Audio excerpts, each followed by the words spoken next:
अस्सलाम वालेकुम नाज़रीन, this is Mutiba and you are watching Naya Rasta morning show only on RNN TV। जी नाज़रीन, जो एक जर्नलिस्ट होता है ना, वो इमेज बिल्डर होता है अपने मुल्क का। लोग ख़बरें देखते हैं और उससे ही परसू कर लेते हैं कि मुल्क में क्या चल रहा है। और एक स्ट्रॉन्ग जर्नलिस्ट जो होता है वो बहुत खूबसूरत तरीके से जो है इमेज बिल्ड करता है। इसी हवाले से बात करने के लिए हमारे साथ मौजूद हैं सीनियर जर्नलिस्ट अजहर जावेद साहब, जो ब्यूरो चीफ हैं समा TV के लंदन में। तो इनसे बात करेंगे और डिटेल में जानेंगे कि आखिर सहाफ़त होती क्या है। जी अजहर जावेद साहब, कैसे हैं आप?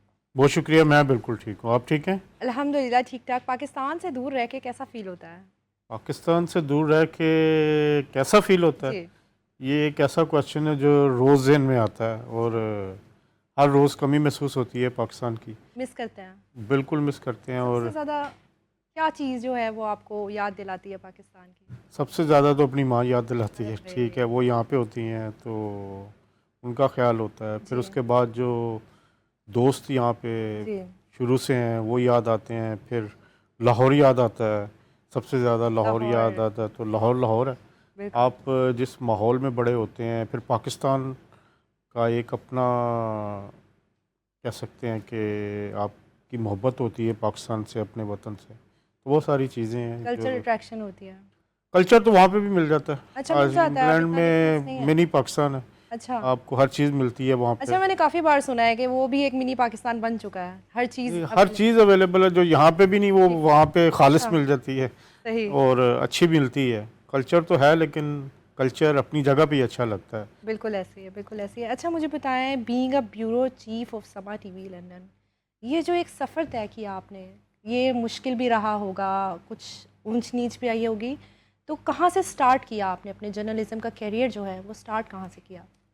ये तो बड़ी पुरानी बात है, अब तो मेरे 29 ईयर्स हो गए हैं। अच्छा, माशाल्लाह। नो 1997 से लाहौर से स्टार्ट किया। हम्म। दिन अखबार शुरू हुआ था 97 में।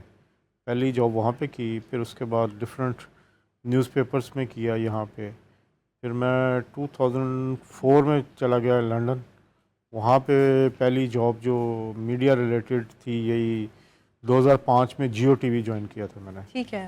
तो उसका वो बाहरी जियो लंदन में, लंदन में। लंदन में एज ए कॉरेस्पॉन्डेंट। और ठीक है। तकरीबन कोई 3 साढ़े 3 साल जियो के साथ किया। फिर दुनिया टीवी लॉन्च हुआ। अच्छा। फिर दुनिया टीवी के साथ 2008 में उसे ज्वाइन किया। 14 ईयर्स दुनिया टीवी के साथ किए। सही, फिर माशाल्लाह।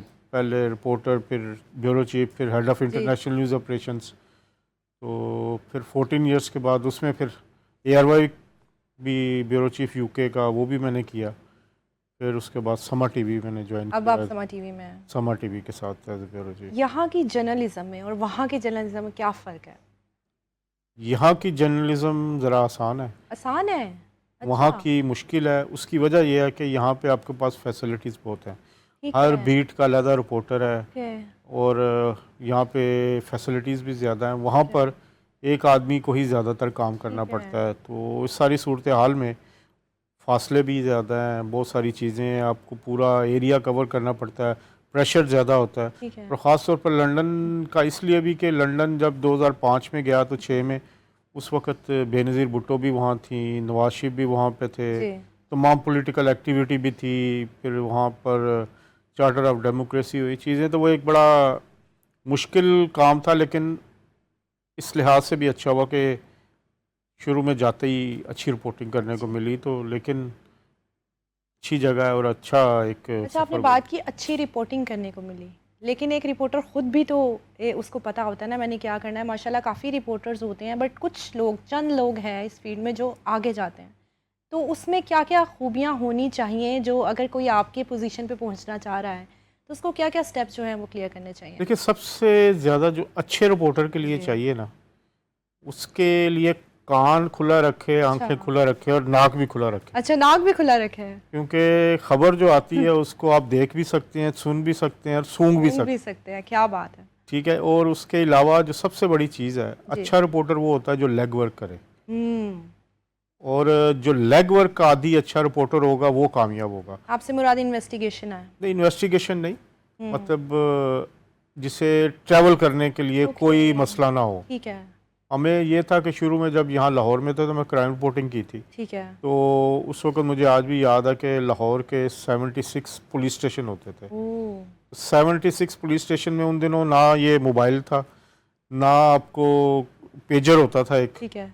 वो पेजर नया नया आया था, और उसमें फिर जब जहाँ कोई वाक़या होता था आपको जी। जाना पड़ता था, ठीक, क्योंकि दिन कॉल हो पे हो या रात हो, तो वो जो लेग वर्क किया हुआ था वो काम आया सारी ज़िंदगी। वो उसमें फिर आदत पड़ गई, एक ट्रेनिंग हो गई। लेकिन अपनी पर्सनल लाइफ भी तो सेक्रीफाइस हो जाती है सारी ना? पर्सनल लाइफ, जी। उसकी वजह यह है कि फिर आपका टाइम आपका नहीं रहता। जी।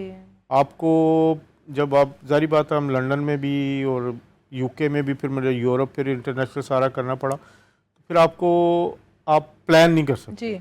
न्यूज़ ऐसा बिजनेस है कि आप अभी यहाँ बैठे हैं तो आपको 1 घंटे बाद या 15 मिनट के बाद नहीं पता होता कि आप क्या करना है, आपने ठीक है। कहाँ जाना है। तो बिल्कुल पर्सनल लाइफ सेक्रीफाइस होती है, लेकिन रिटर्न भी है। ठीक है।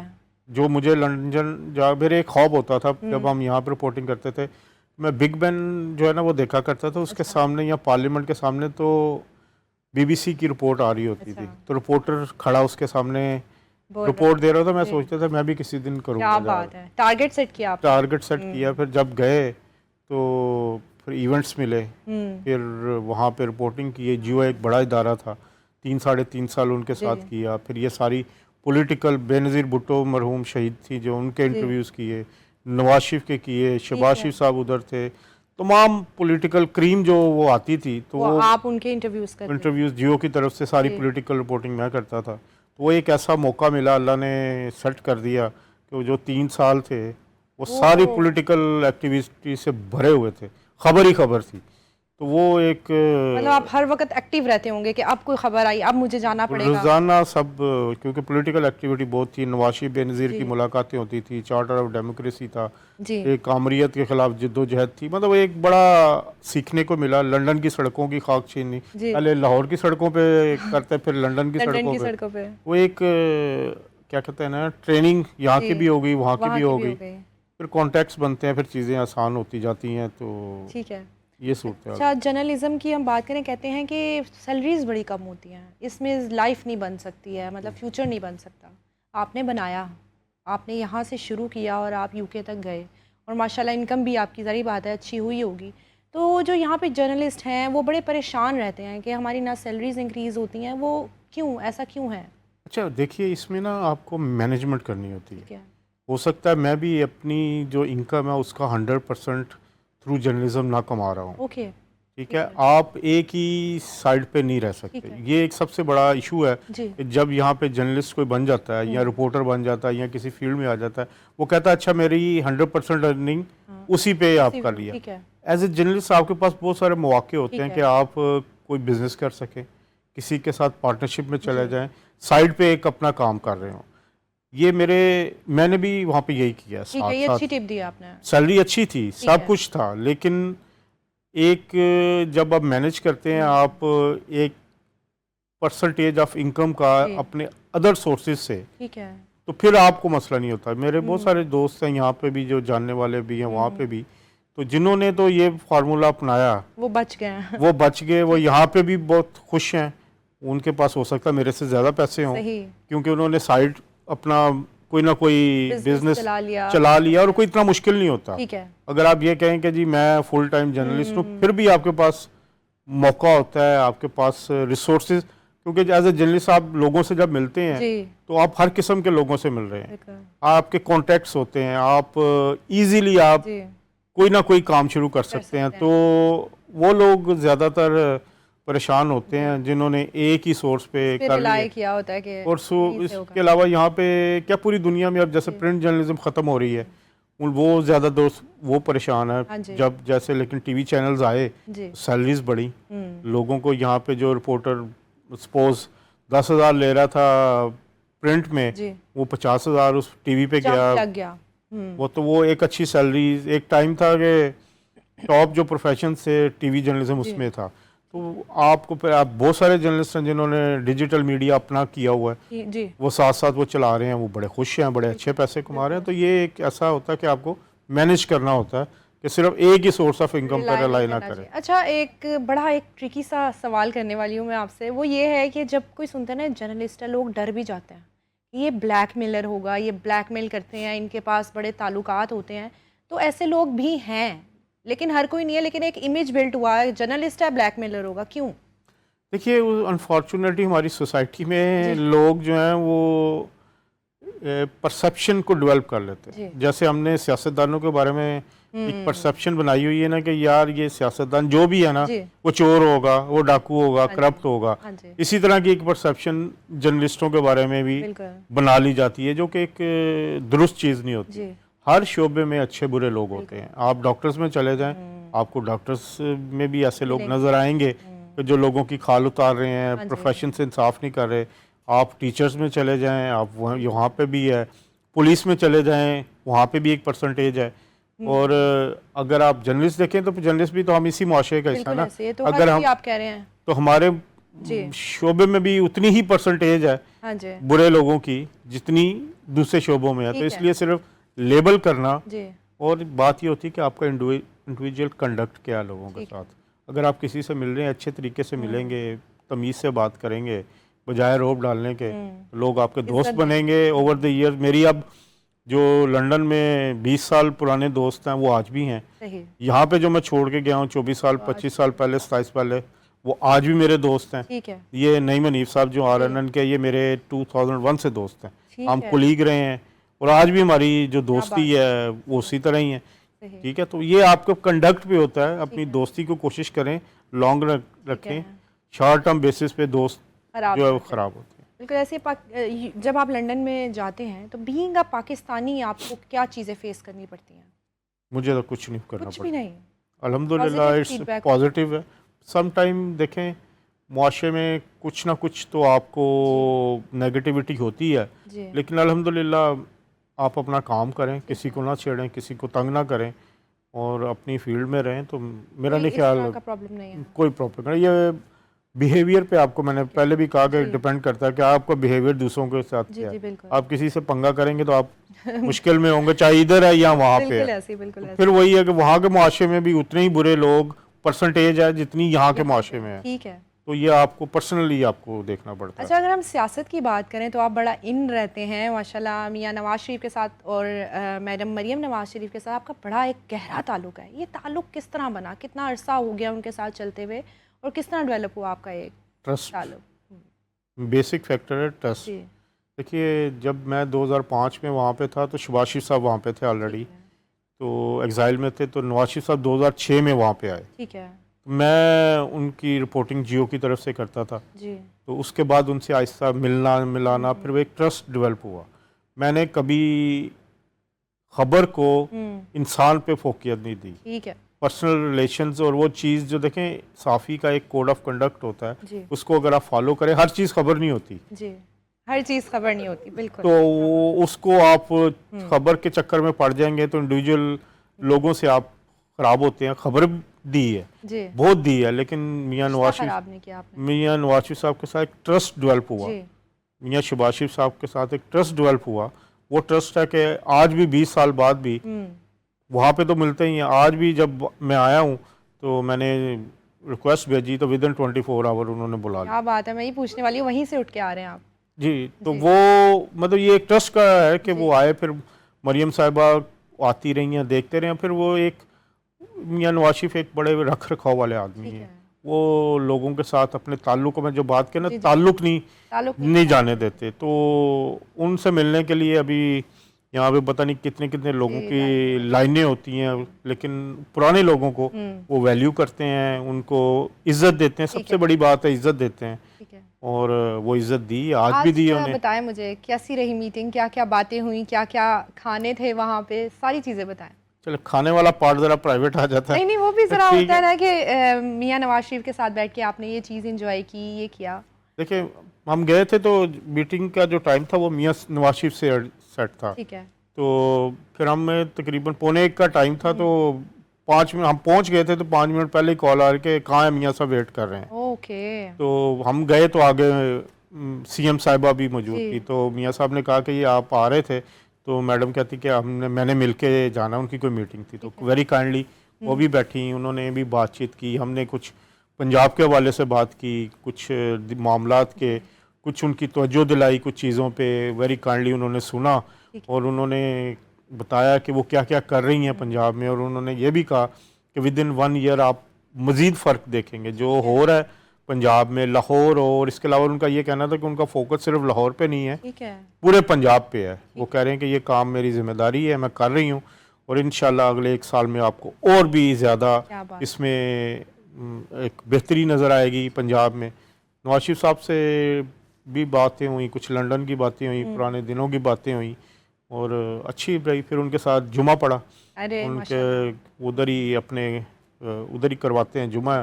फिर उसके बाद खाने की टेबल पे था, उनके कुछ मतलब 8-10 लोग थे हम जी। तो उनके ज़्यादातर अपने लोग थे हम, और उसके बाद खाने में भिंडी गोश्त था। अरे यही मैं पूछना चाह रही हूँ, खाने में क्या क्या चीज़ें थी? दाल थी, ठीक है, फिर पुलाव था, और मैंने तो भिंडी गोश्त और दाल खाई और पुलाव खाया, और फिर उसके बाद मीठे में जर्दा था। बड़ा अच्छा, मतलब एक सिंपल सा खाना उन्होंने खुद, लेकिन सबसे बड़ी बात देखें, उन्होंने सबको पहले सर्व करवाया, ठीक है, लगी हुई थी, उन्होंने सबको कहा पहले लें, ले के जब सब लोग बैठ के फिर उसके बाद वो बैठे।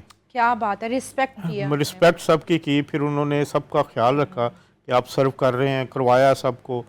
फिर उसके बाद उन्होंने खाना शुरू किया। मतलब एक उनका मेहमानों के लिए, तमाम मेहमानों के लिए, कुछ जो लोग भी जितने थे सबको बिठा के, फिर जो इमाम मस्जिद थे जिन्होंने इमाम थे जिन्होंने नमाज पढ़ाई थी, उनको उन्होंने अपने साथ बिठाया। तो एक बड़ा अच्छा प्यार भरा माहौल, उन्होंने गपशप की।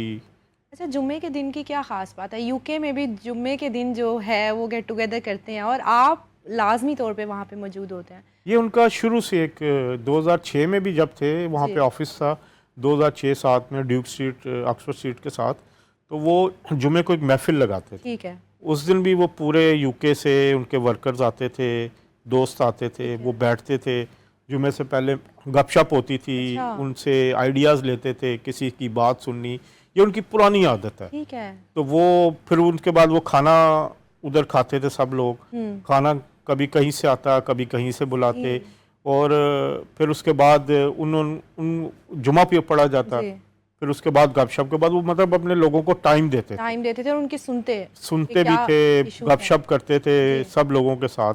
ठीक है। तो उसके बाद फिर वो यही सिलसिला, जब वो आए हैं दोबारा एग्जाइल में लंदन में, अभी जो 4 साल थे उसमें से 1.5 साल तो कोविड में गुजर गया, तो फिर उनका जो ऑफिस था उधर वो एवरी फ्राइडे यही रूटीन होती थी। मतलब वो मीटअप करते हैं, लोगों का सुनते हैं और उस पर अमल भी करते हैं, सजेशन लेते हैं, ओपन होते हैं बहुत सारी चीज़ों पे। वो तनकीद, एक बात लोग कहते हैं कि जी वो तनकीद नहीं सुनते, मैंने जितनी तनकीदी बातें की हैं शायद ही किसी ने की है, और आज भी वो मुझे सुनते हैं। ठीक है। वो आप राय लेते हैं, ठीक है, राय लेके फिर जो उन्होंने अमल करना होता है, अगर मेरी राय इस काबिल है तो वो ज़रूर अमल करेंगे। ये आज भी जैसे मीटिंग में डिस्कस हुआ पीआईए के बारे में, ठीक है, तो मैं और मेरे साथ मुर्तज़ा अली शाह साहब थे, पीआईए पे बात हुई तो हमने तनकीदी राय दी, उन्होंने सुना कि जी पीआईए ठीक नहीं है। फिर उसके बाद उन्होंने अपने सेक्रेटरी को नोट कराया कि ये मुझे बताओ, मैं प्राइम मिनिस्टर और डिफेंस मिनिस्टर से बात करूंगा कि इसको ठीक किया जाए। मतलब तनकीदी राय पे और उस पर अमल भी करवाते हैं, तो ये एक उनकी पॉजिटिव चीज़ है, और एक उसको राय लेते हैं। तो यही लंदन में भी जब बैठते थे ऑफिस में, तो एवरी फ्राइडे, इसके अलावा भी हम बैठते थे, लेकिन फ्राइडे को जो मेहमान आए हुए थे, कोई पाकिस्तान से आया है, उसको भी बुलाते थे, उससे भी खाना। और सबसे बड़ी आदत उनकी ये होती थी, सबसे पहले अपने जो मुलाजिम थे उनको सर्व करवाते थे। बड़ी बात है। जो उनके सिक्योरिटी के गार्ड थे उनको करवाते थे, फिर उसके बाद हर अमले को उन्होंने पूरा प्रोटोकॉल देना। ये एक उनकी जो सबसे बड़ी खुसूसियत है। सेहत के बारे में बताएं कि उनकी सेहत कैसी है? सेहत तो बहुत फिट हुए हैं। अच्छा, मेरा ख्याल है मेरे से ज़्यादा फिट होंगे। क्या बात है। उन्होंने वेट भी लूज किया हुआ है, और काफ़ी फ्रेश लग रहे थे, बहुत ज़बरदस्त, मतलब मूड में भी थे, गपशप भी कर रहे थे। तो उनकी सेहत तो माशाल्लाह लंदन से बेहतर थी जब अच्छा, से आए लंदन से हैं, बेहतर थी। क्योंकि लंदन में मैं एग्जाइल में था, जहनी तौर पे परेशान थे, होती तो है, और मुल्क से दूर वैसे मुल्क भी। के दूर, वैसे भी बेगम साहिबा की वफात जी उनकी हुई थी, वो भी एक होता है जी। बंदे के। लेकिन यहाँ आके मैंने लास्ट अगस्त में भी उनसे मुलाकात हुई थी, उन्होंने गलियात बुलाया था अपने घर उधर, ठीक है, तो उसके बाद अभी हुआ, उस वक्त से लेके अब तक मैंने देखा है काफी। उन्होंने वेट भी लूज़ किया है, जी, फिट हैं, और माशाल्लाह, खाना उन्होंने बहुत कम कर क्या दिया। बात है। वो अच्छा, सिर्फ थोड़ी सी दाल ली और थोड़ी सी भिंडी ली, मतलब हेल्थ का पूरा ख्याल कर पूरा रहे हैं। ख्याल कर रहे हैं, और ठीक। माशाल्लाह ही इज़ वेरी गुड। मियाँ नवाज शरीफ साहब की तो बात हो गई, मरियम नवाज साहिबा के बारे में बताएं। उन्होंने तो पंजाब, लाहौर की लुक ही बदल दी है। हम बाहर निकलते हैं और स्पेशली औरतों के लिए उन्होंने पंजाब बहुत सेफ कर दिया है। तो उनके आगे क्या प्लान्स हैं? आपकी तो डिस्कशन हुई होगी आज, तो आपको क्या लगता है आगे उनके क्या स्टेप्स होने वाले हैं? उनके जो देखिए, मैंने जो अंदाज़ा लगाया वो इस सारे सिस्टम को मज़ीद आगे लेके जा ठीक रही है। है। जैसे मैंने आपको पहले कहा कि उन्होंने बात की कि जी ये जो चीज़ आपको नज़र आ रही है, 1 साल बाद आएंगे, ये इससे बहुत बेहतर क्या होगी, बात है। और ख़ास तौर पे वो यूथ को लेके, हम्म, स्टूडेंट्स को लेके, बच्चों को लेके वो बहुत टची हैं। ठीक है। वो उनके लिए मज़ीद काम करना चाहती हैं सारा कुछ। फिर अमन अमान पे आप देखें, जी पिछले 1 साल में जितनी बेहतरी आई है सीसीडी की वजह से। जी। अभी आपने बात की जो ख़वातीन के हवाले से हो, अब लंदन में जो क्राइम रेट है, ये पिछले साल हम्म, 70,000 से ज़्यादा मोबाइल छीने गए हैं अच्छा, लंदन में? लंदन में, ओके। और बहुत सारे वहाँ पे क्राइम हो रहे हैं। वहाँ पे आप फ़ोन नहीं सुन सकते जाते हुए। खींच लेके चले जाते हैं मेरा 2 साल पहले मेरा भी फ़ोन छीना गया, ठीक है, लंदन जैसे मुल्क में? लंदन जैसे शहर में। और अगर आप, मैं पिछले कब जहाँ से यहाँ हूँ, मैं ओपनली फ़ोन यूज़ कर बिल्कुल, रहा हूँ, हमने तो कभी नहीं सुना कि ठीक है, और यहाँ पे जो पहले वाक़यात भी होते थे वो ख़त्म हो गए, और बिल्कुल। सीसीडी, और इसके अलावा लोकल पुलिस भी, जी। सीसीडी का तो चले बाद में आता है, लेकिन लोकल पुलिस भी अपना काम कर रही है। और ये जो सेफ्टी वाला एलिमेंट जी है, ओवरसीज इससे बड़ा अट्रैक्ट हो रहे हैं, जी, फैमिलीज़ आ रही हैं। ठीक है। पिछले 1 साल में कई फैमिलीज़ आती हैं, कई लोग यहाँ पे शादियाँ अपनी प्लान कर रहे हैं। पहले जो डेस्टिनेशन वेडिंग इस्तांबुल में होती थी, जी, या मोरक्को में जाते थे, या यूरोप में, तो अब लोग दोबारा जो ट्रेंड पहले 5 7 10 साल पहले जी। होता था, क्या अब बात। शादियाँ यहाँ प्लान हो रही हैं, लोग यहाँ पे आके शादियाँ कर रहे हैं, बच्चे आ रहे हैं, सेफ एजुकेशन ले रहे हैं, हाँ जी बच्चे, इसके अलावा यहाँ पर आके सैर के लिए जी। बड़ा अच्छा फील कर रहे हैं। तो ये पंजाब गवर्नमेंट बहुत कम अरसे में उन्होंने एक बहुत पॉजिटिव जो है वो चेंज किया है और बड़ा इमेज पॉजिटिव चला गया। वो कहती हैं औरत मेरी रेड लाइन है।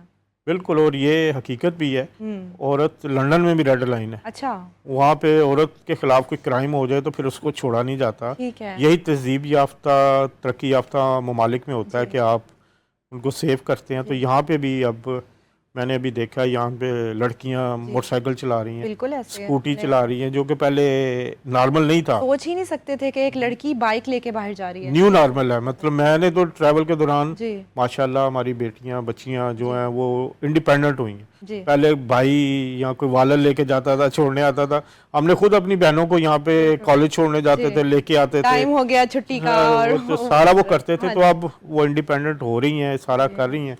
तो मेरा ख्याल है मरीम नवाज़ जो है एक अच्छा इम्पैक्ट डाल रही हैं, बिल्कुल ख़वातीन ऐसे के है। लिए भी और स्टूडेंट्स के लिए। बहुत आप ज़्यादा। देखें स्टूडेंट्स को कैसे वो कनेक्ट करती हैं, बिल्कुल ऐसे हैं। कैसे उनसे बात करती जी। हैं जब जाती हैं, और आगे से स्टूडेंट भी कनेक्ट कर रहे बिल्कुल हैं, ऐसे। ख़ासतौर पर बच्चियाँ उनके साथ जिस तरह प्यार मोहब्बत का करती हैं।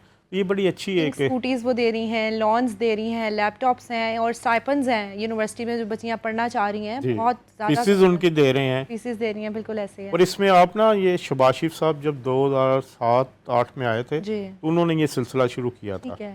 मुझे आज भी याद है, उस वक्त भी दानिश स्कूल और इसके अलावा उन्होंने जो टॉपर्स थे उनका जी। एक पूरा डेलीगेशन आता होता था, पूरे यूरोप ठीक है। का ट्रिप करता था। फिर इस तरह करते। तो अब जो शहबाज शरीफ ने काम किए, मियाँ नवाज शरीफ ने काम किए, वो अब मरियम उसको आगे बढ़ा रही हैं, और अच्छे तरीके लेगेसी से लेके चल रही हैं। जो लेटेस्ट आप कह सकती हैं जो रिक्वायरमेंट्स हैं जी, उनके साथ चल रहे हैं। तो मेरा ख्याल है अब आपको इंटरनेट फ्री दिया हुआ बहुत सारे मैं आपको एरिया। बताऊं, मैं कहीं गुलबर्ग वाली साइड पे गई हुई थी, मोबाइल पे इंटरनेट नहीं चल रहा था, मैंने गाड़ी करवानी थी। मरियम नवाज इंटरनेट कनेक्ट हुआ है और बहुत अच्छा चल रहा है। ये भी नहीं है कि सिर्फ नाम आ रहा है, सिग्नल्स भी आ रहे हैं।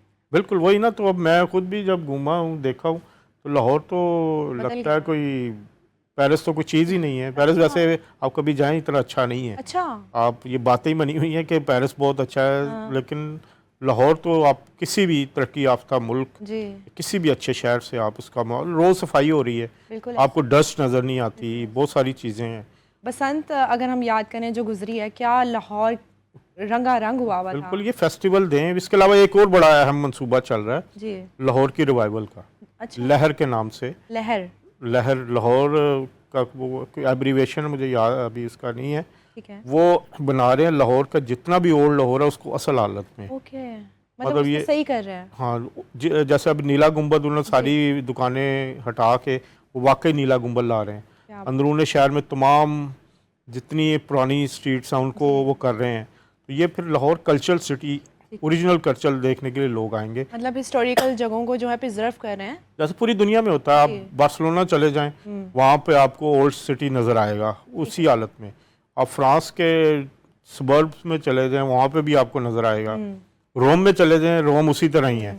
लंदन में चले जाएं, लंदन आप वॉक कर रहे होंगे, आप कुछ 400 साल पहले भी वही उसी तरह था, एक भी ईंट ज़्यादा नहीं लगी। ठीक है। तो ये इसी तरीके से आप उसको preserve लोगों कर को अट्रैक्ट करते हैं। ठीक है। अभी भी जब आप अंदरूनी शहर जाएं, आप फोर्ट चले जाएं, बिल्कुल, आप बिल्कुल। वहाँ पे फूड स्ट्रीट चले जाएं, तो ये एक बड़ा एक फीलिंग ही कुछ और हो जाती है, इंसान खुद ब खुद उस चीज़ों जी, को सोचने लग जाता है। अच्छा, मुझे बताएं उनकी सबसे खूबसूरत आदत क्या लगी आपको, किसकी? मरियम नवाज साहिबा की?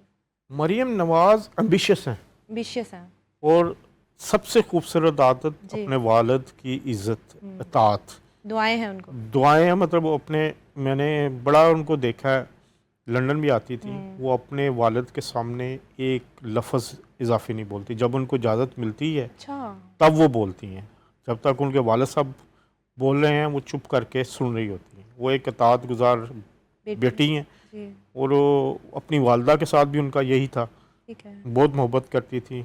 अनफॉर्चुनेटली वो जल्दी चली गई, लेकिन वो जो एक फैमिली मैन या फैमिली वुमेन होती है, जी। वो दूसरों का बेहतर ख्याल कर सकती है।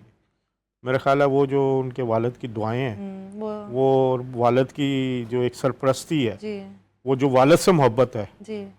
मुझे आज भी याद है 2018 में जब इनके खिलाफ मुकदमे थे, तो इलेक्शन से पहले इन्होंने आना था, तो मैं इनके साथ आया था।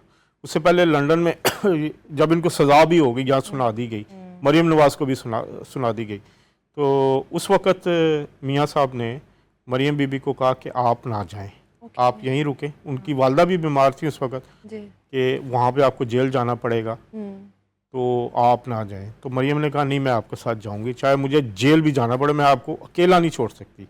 ये उनके तारीखी अल्फाज हैं। मैं खुद सुना कि उन्होंने बाप को अकेला छोड़ने से इनकार कर दिया, और वो उस वक़्त उनके साथ आई। मैं जहाज़ में भी था, जब उतरे हैं लाहौर एयरपोर्ट पे, तो एक तूफ़ान बदतमीज़ी उस वक़्त की हुकूमत से हुआ। सैकड़ों पुलिस वाले रनवे पे थे, और वो गिरफ़्तार करने के लिए आए। तो जब वो ऊपर आए हैं, तो मरियम नवाज़ ने जब उतरने लगे, तो मरियम नवाज़ बाप के आगे चली, ठीक है, गिरफ्तारी देने के लिए वो नीचे आई, और नीचे आकर अपने वालिद को प्रोटेक्ट करती रही। तो मतलब एक ये होता है कि माशाल्लाह बहुत और कम होती हैं। मैं उस वक़्त भी अगर आप देखें, तो उसके बाद जो रिवाइवल हुआ है मुस्लिम लीग नून का, जब सब लोग चुप थे, मरियम नवाज़ अकेली निकली थी, बिल्कुल ऐसे। और उसने सारे ये जो लोग थे इनको हिला के रख दिया, और वो अकेले अपने बाप को इन चुंगल से निकाल के बाहर, तो वो एक बेटी ही कर सकती है। बिल्कुल वो बेहतरीन बेटी हैं, उनकी सबसे बेहतरीन। हमें मोहब्बत है उनसे जो वो कर रही हैं, और स्पेशली ख़वातीन के लिए। जी सर, आखिर में मुझे बताएं कि 10 मई से पहले का पाकिस्तान और आज के पाकिस्तान में आप क्या फ़र्क देखते हैं? आज का पाकिस्तान 10 मई के पाकिस्तान से पहले ये खड़ा है। ठीक है।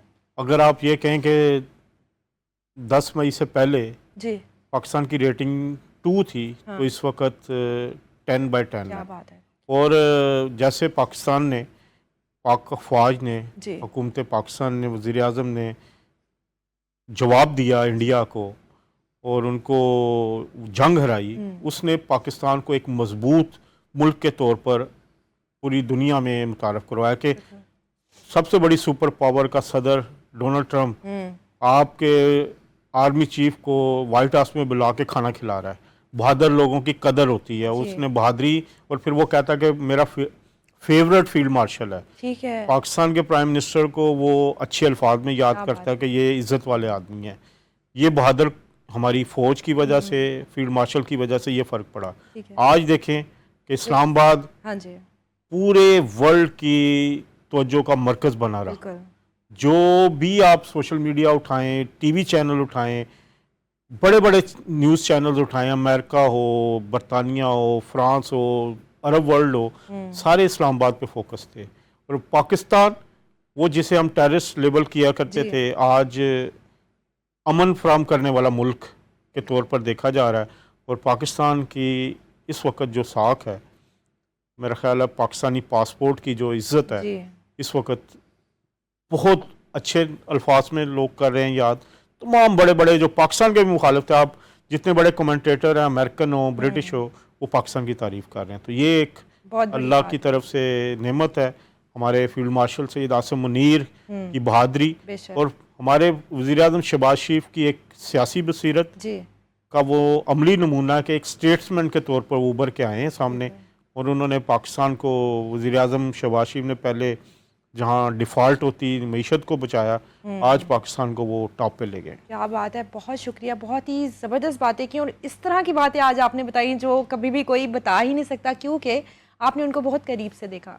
पाकिस्तान जिंदाबाद। बहुत शुक्रिया जी, Thank you आपका so much. शुक्रिया, RNN का शुक्रिया, और इंशाल्लाह आपसे बात होती है। Thank you so much for watching. I hope आज का शो आपको अच्छा लगा होगा। देखते रहिए नया रास्ता, ओनली ऑन RNN TV।